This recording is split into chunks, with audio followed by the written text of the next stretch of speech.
প্রবাসে যারা আছেন, যারা ব্যাচেলর জীবন যাপন করছেন, যারা পরিবার যাদের সঙ্গে নাই এবং বিবাহিত, তারা তাদের যৌন চাহিদা চরিতার্থ করবার জন্য, যেহেতু এখানে উপায় নাই, তাদের স্ত্রী সঙ্গে নাই, তাদের জন্য কি হস্তমৈথুন করা জায়েজ আছে নাকি না জায়েজ?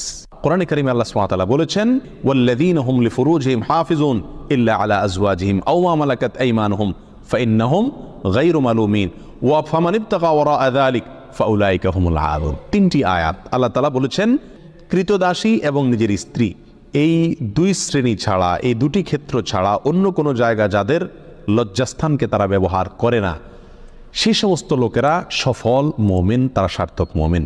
ফামানিবতাগা ওয়ারাআ যালিক, আল্লাহ বলেন এরপরে তৃতীয় আয়াতে, যারা এই দুটি ক্ষেত্র ছাড়া, স্ত্রী এবং কৃতদাসী, এই দুটি ক্ষেত্র ছাড়া অন্য যে কোনো ক্ষেত্রে তাদের যৌন চাহিদাকে চরিতার্থ করে মেটায়, আল্লাহ বলেন ফাউলাইকা হুমুল আদুন, তারা হলো সীমালঙ্ঘনকারী।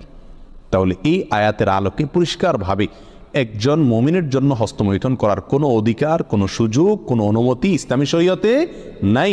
এটা হারাম এবং কবিরা গুনাহসমূহের মধ্যে থেকে একটি। যারা প্রবাসে আছেন, এমন কোনো দেশে যদি থাকেন যেই দেশে তিনি তার যৌন চাহিদা না মেটালে নিশ্চিতভাবে গুনাহে লিপ্ত হয়ে যাবেন, জেনায় লিপ্ত হবেন, কারণ সেখানে জেনার অবাধ সুযোগ রয়েছে, এরকম যদি পরিস্থিতি হয় তাহলে নিজেকে রক্ষা করবার জন্য, অর্থাৎ বড় অপরাধ থেকে অপেক্ষাকৃত কম বড় অপরাধ যেটা, সেটাই তিনি লিপ্ত হতে পারেন, অর্থাৎ হস্তমৈথুন করতে পারেন। এটা কোনো ওলামা ইকরামের মত।